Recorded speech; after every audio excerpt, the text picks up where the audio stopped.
학교 어디였죠? 학교 어디 배정받았어요?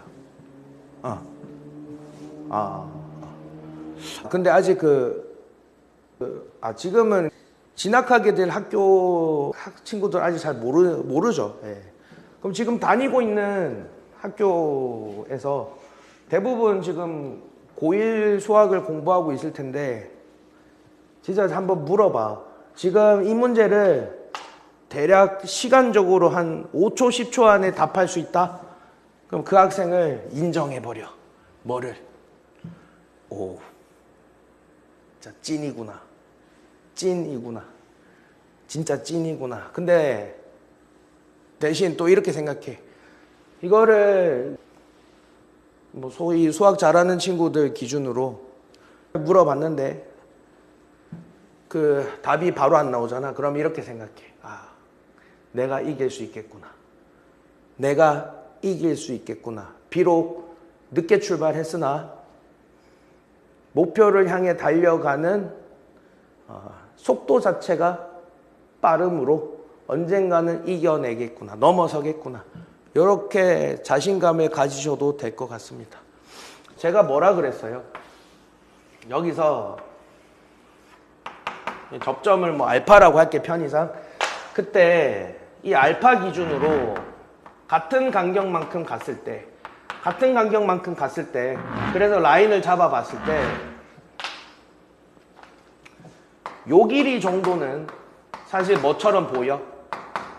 길이가 같아 보이지. 맞지? 그런데 여기 좀 가까운 근방을 좀 예로 들면요. 아이고야, 그림을 봐봐. 가까운 근방을 예로 들면 여기 똑같이 알파야.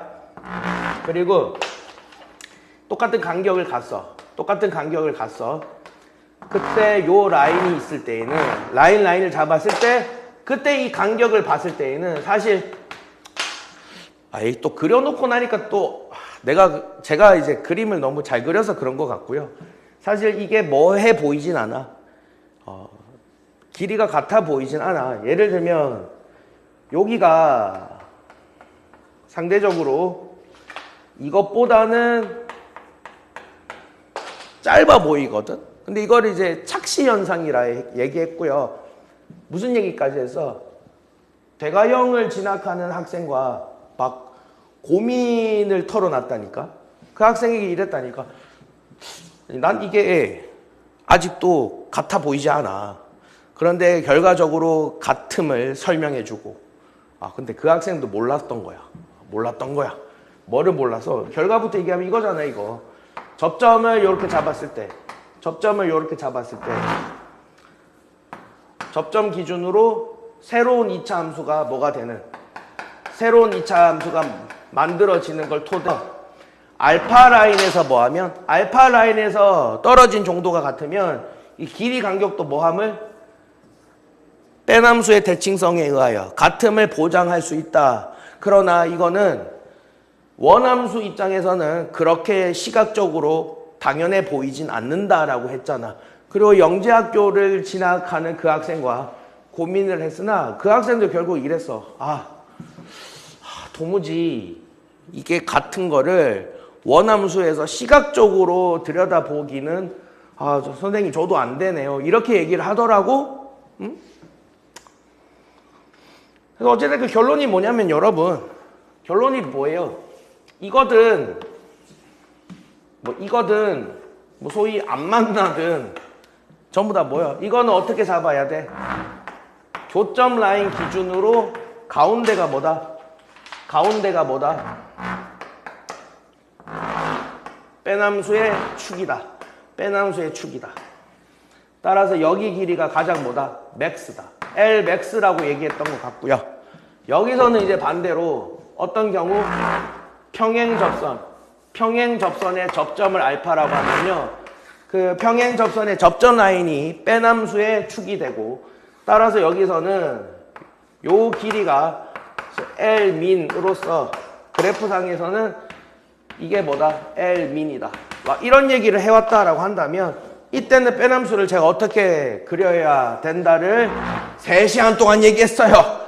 접점 좌표 기점으로 해서 이 랭스하고요, 이 랭스들이 비록 원함수 입장에서는 대칭으로 보이진 않지만 그럴지라도 뭘 보장받아? 뺀함수의 대칭성으로부터 뭐 해라? 보장받아라. 즉, 이 라인 길이하고요, 이 라인 길이들은 여기서도 어떻다? 대칭이다. 즉, 탱탱탱탱탱탱탱탱 길어져 가는 정도 하고요. 팅팅팅팅팅팅팅팅팅팅으로 길어져 가는 정도가 완벽히 뭐다?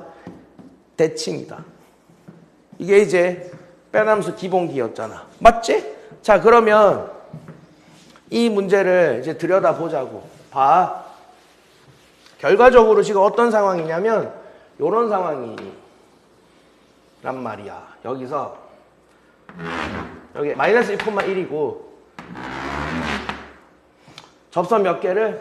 2개를 뿌렸어. 그러면 접점도 몇 개? 2개가 있겠죠, 이렇게. 자, 그럼 봐봐. 각각의 뺀함수를 작도해볼게. 각각의 뺀함수를 작도해볼게. 얘는 베타, 여기는 알파야. 중요한 건 여러분, 이 랭스가 정확히 뭐여야 돼? 첫 번째 뺀함수든 두 번째 뺀함수든 간에 꼭지점에서 여기까지 도달. 그럼 대신 대칭. 그 다음 마찬가지로 여기도 꼭지점에서 여기까지 도달. 이게 대칭. 자, 근데 여기서 이런 얘기를 할게. 이 랭스하고요, 이 랭스가요, 같은 걸 설명해 볼래? 같은 걸 설명해 볼래? 직관적으로 설명해 볼래? 같은 걸 설명해 봐. 분명한 거는 여기서 이제 여기가 그래 뺀함수 꼭지점인 건 알겠지. 그리고 요 길이 간격들에 의하여 어떤 라인이 되었을 때 마이너스 1 라인이 되었을 때 어디까지 치솟아 올라? 얘가 편이상 제가 편이상 뭐 2라고 할게. 그럼 너도 2란 말이야. 2면 이거 2지. 그러니까 제로에서 2까지 기어 올라올 때까지 걸린 시간. 그 다음 마찬가지 두 번째 2차 함수. 두 번째 접하는 경우 역시 베타가 접점이라고 했을 때 베타가 꼭지점이겠죠. 뺀함수의 꼭지점이고 여기도 마찬가지 이 간격들을 배치하다 보니 마이너스 1 라인이 되어서는 2가 된 거잖아. 맞지? 자, 이제 뭐가 생각나요? 뺀함수고 나발이고 평대 확충이고 나발이고 그 이전에 가장 중요한 그래프의 초석, 그래프의 근간 뭐야? 1차 함수와 2차 함수의 비율 관계. 와, 선생님 얘든 자 봐봐. 원래의 2차 함수를 지금 문제에서 주어진 요 녀석이죠. 요 녀석을 제가 편의상 fx라고 하고요. 이 L1의 방정식을 그냥 L1이라 하고 L2의 방정식도 그냥 L2라 하겠습니다. 그러면 이 첫 번째 뺀함수의 함수식은 fx-L1이고요. 두 번째 뺀함수의 함수식은 fx-L2일 텐데 L1이든 L2든 1차식에 불과하니까 이 뺀함수의 대가리는 여전히 얼마? 1이죠, 1. 마찬가지 이 뺀함수의 대가리도 얘가 고작 1차식에 불과하니까 이 녀석의 2차항을 건들지 못해. 따라서 너의 2차항의 개수도 여전히 1일 겁니다. 그래서 이 뺀함수와 이 뺀함수는 모양, 소위 공률이 합동이에요. 합동. 그래서 제로선에서 2까지 치솟아 올라오는데 걸린 시간은 뭐 해야 된다? 같아야 된다. 그래서 최종적인 결론은 얘가 이 둘의 뭐다? 전문용어로 중점이다. 그래서 알파 플러스 베타를 2로 나눈 것이 마이너스 1이다. 따라서 알파 플러스 베타는 마이너스 2이다 라고 사고가 되어지는 것이 뺀함수 관점의 학습 목표인 거지. 사실 이거는 옛날부터요, 수학 강사 모임 같은 데 가면 막 대수적인 식을 막 써가지고 그냥 증명 위주로, 그러니까 결론을 외우는 거 위주로 막 스터디를 하더라고. 저는 약간 이 생각을 했어요. 이거를 그래 증명해서 그래 접선을 뿌린 점이 접점의 중점이 된다라는 사실을 외운다 한들 학습적으로 뭐가 중요하겠는가 싶어서 저는 크게 그거 자체가 중요하다라고 생각을 한 적은 없고 다만 그냥 제 혼자서요. 빼남수를 맨날 첫날 그리고 하다 보니 그냥 직관적으로 뭐가 되는 이 현상의 결론에 도달하게 되는 그런 경험을 했던 것 같고요. 그런 것들이 하나둘 쌓여서 뭐까지 봤더니 수능 문제까지 봤더니 참으로 할만했다. 그래서 빼남수를 언젠가부터 약간 제 수업의 시그니처식으로 수업해 왔던 것 같고요.